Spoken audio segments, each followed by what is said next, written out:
The Survivor, a poem by Catherine Gallagher.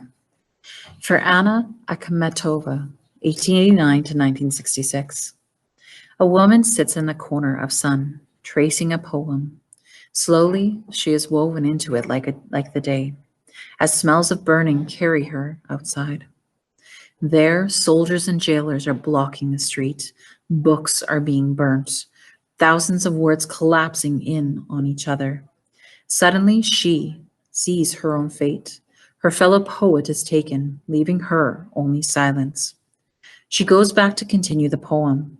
It will go on for 20 years, island in her head, and Russia will remember her as a lover, waiting for the ice walls to break, for her hermit's cry to be carried like fire from hand to hand.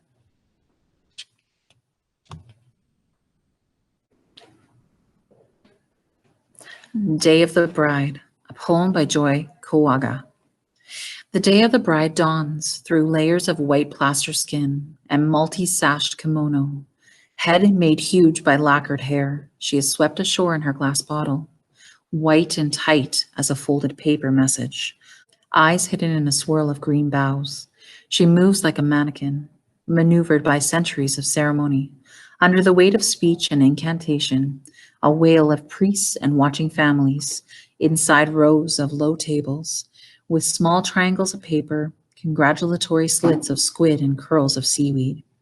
Then kneeling at the bend of the fresh memory, she is discarded by her heavy day and is plunged into the 20th century, tiny apartment, daily stream, as a barely visible folded paper, naming the new one, poem by John Daniel.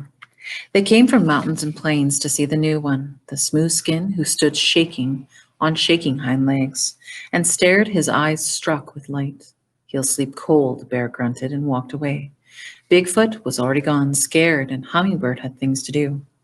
As the others walked and crawled and flew by, the new one pointed and hurled a sound at each of them, louder and louder in his harsh joy.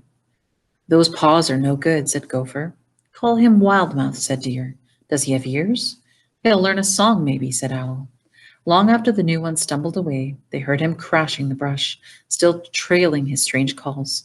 Doesn't see where he's going, Cougar said. Well, said Coyote, we'll always know when he's coming. He acted brave, but he was nervous. Let's watch him for a while. There's plenty of room.